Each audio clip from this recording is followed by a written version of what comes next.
안녕하십니까. 자, 이번 시간은 임원의 결격 사유에서부터 진행하도록 하겠습니다.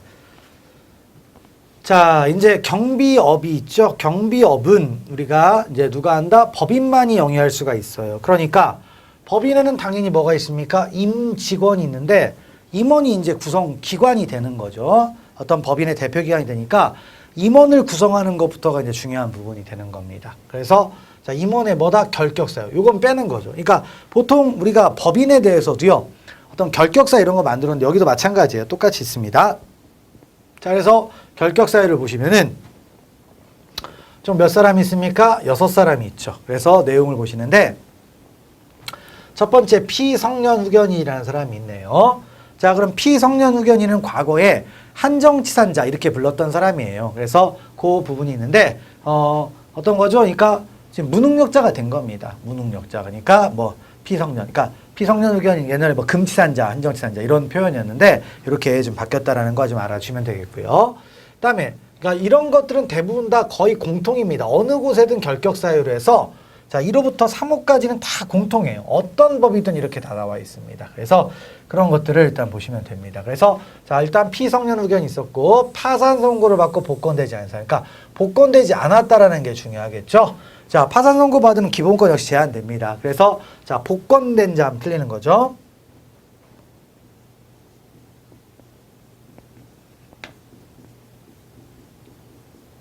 자, 복권된 자 하면 틀리다. 그래서 자, 일단 첫 번째 거 그렇게 좀 기억을 하시면 되겠고요. 세 번째, 금고 이상의 형의 선고를 받고 다음 뭐가 됐어요? 형이 아직 실효됐다, 실효되지 않았다? 실효되지 않았다라는 얘기죠. 실효되지 않았다. 그러니까 시간이 지나야 실효가 되는 거죠. 형의 실효 등에 관한 법률에서 일정 기간이 지나야 실효가 되는데 실효가 안 됐어요. 실효가 안 되면 자, 뭐다? 일단 뭐다? 경비업 법인의 임원이 될 수가 없는 거죠. 됐고 네 번째부터 이제 우리 경비업법에 좀 특별한 거라고 생각을 하시면 되겠습니다. 그래서 네 번째 거부터 좀 특별한 건데 자, 보시면 되겠죠. 자, 이 법 또는 대통령 등의 경우에 관한 법률에 위반하여 그 다음에 있죠. 뭐 벌금형의 선고를 받고 얼마? 3년이 경과하지 않았네요.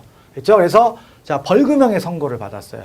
벌금형. 그래서 벌금형. 그래서 징역형이 아닙니다. 상당히 엄격한 거죠. 그래서 뭐 금고형 하면 틀리는 거죠.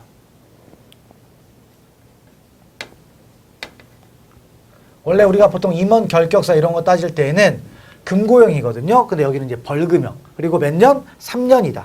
3년이 이제 5년 나오면 틀리는 거죠.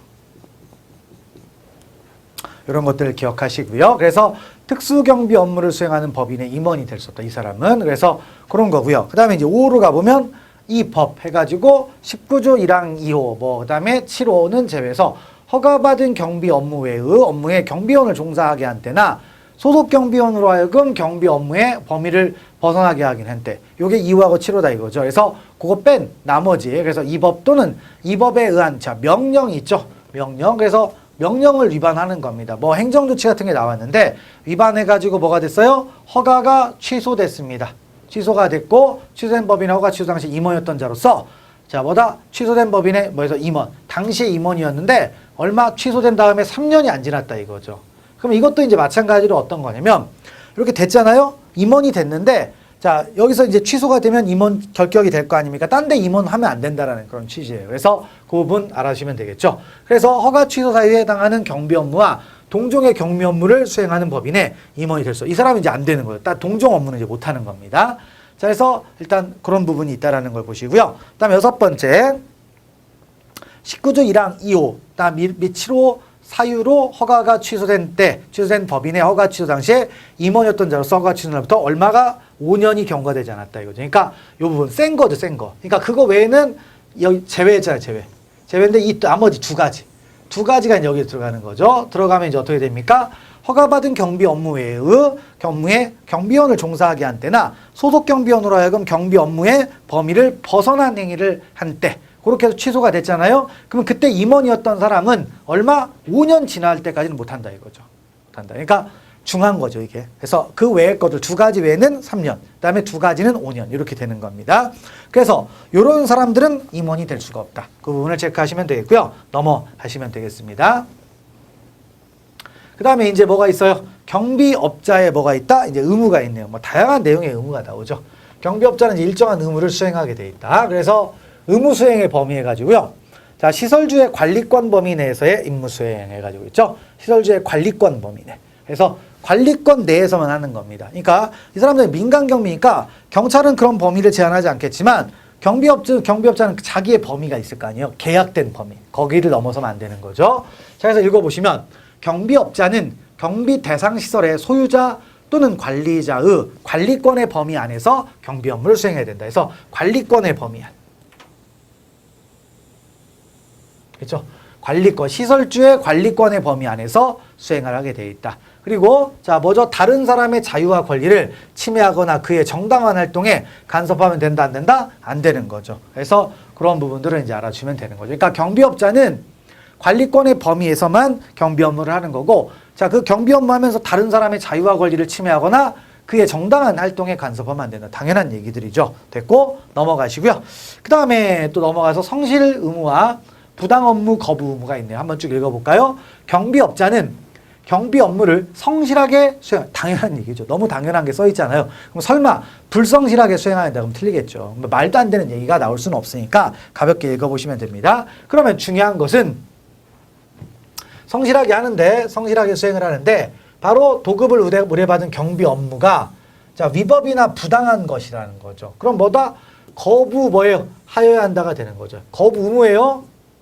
거부해야 한다. 그래서 위법이나 부당하다. 그럼 거부할 수 있다가 아니라 거부하여야 한답니다.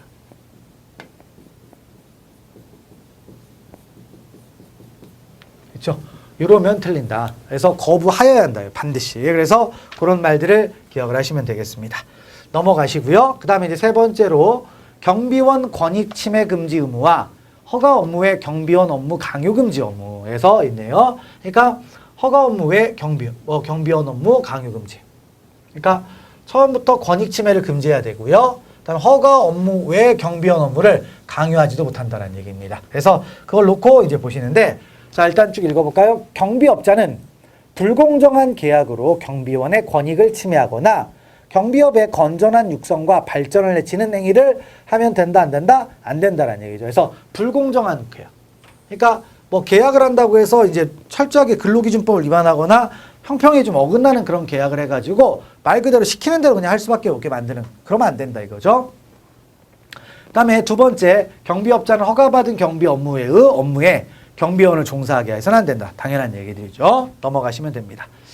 자, 됐고, 그 다음 네 번째로 가보면 비밀 누설 금지 의무와 부당 목적 사용 금지 의무가 있네요. 자, 비밀 당연히 누설하면 안 되겠죠. 그래서 여기 보시면 경비업자의 임직원이었던 자는 다른 법률에 특별한 규정이 있는 경우를 제외하고는 그 직무상 알게 된 비밀을 뭐다? 누설하면 안 된다. 그러니까 이 사람도 직무상 비밀이 있다라는 거죠. 그래서 나중에 만약에 누설하면 처벌할 수가 있겠죠.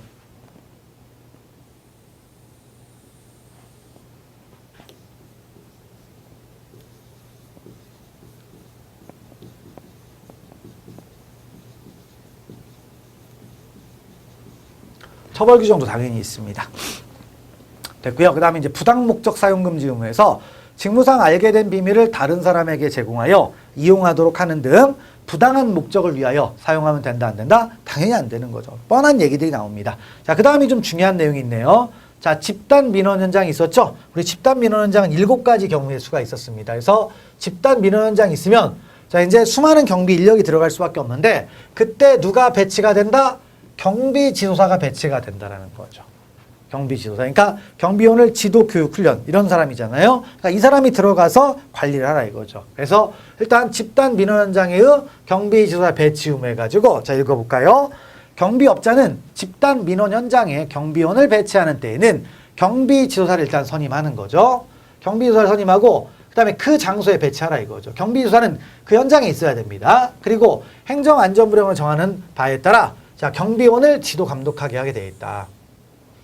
그러니까 경비지도사는 집단 민원 현장에 있다 없다? 있어야 되는 거죠. 있고 경비원을 지도 감독하는 겁니다. 자, 그러면 이제 지도 감독하는데 어떤 것들을 감독하느냐? 지도 감독의 내용이겠죠? 내용이 요겁니다. 그래서 자, 뭐다? 집단 민원 현장에서의 선임 배치된 경비지도사의 직무는 다음과 같다. 그래서 경비원 등의 의무에 따른 위반 행위의 예방 제지. 그래서 있죠? 15조에서 바로 경비원 등의 의무가 있을 겁니다. 나중에 배우죠. 자, 그래서 위반 행위의 예방 및 제지. 그 다음에 경비원의 복장 착용 등에 대한 지도 감독. 그 다음에 경비원의 장비 휴대 및 사용에 대한 지도 감독. 그 다음에 쪽에서 집단 면허 현장에 비치된 경비원 명부를 관리하는 거죠. 명부. 그래서 이런 부분이 있습니다. 그러니까 이런 것들을 이제 만든 게 바로 불법 용역 이런 것들을 막자라는 뜻에서 등장한 거니까 경비 지도사가 바로 이런 위법이나 이런 거 있는지를 막기 위해서 위반 행위 예방 및 제도, 그 다음에 제지하고, 그 다음에 경비원의 복장 착용에 대한 지도 감독, 그 다음에 경비원의 장비 휴대 사용 등에 대한 지도 감독, 그 다음에 집단 민원 현장에 비치된 경비원 명부 이걸 관리하게 돼 있다는 거죠. 그래서 이런 부분, 요게 이제 좀 중요한 거라고 보여줄 수가 있습니다.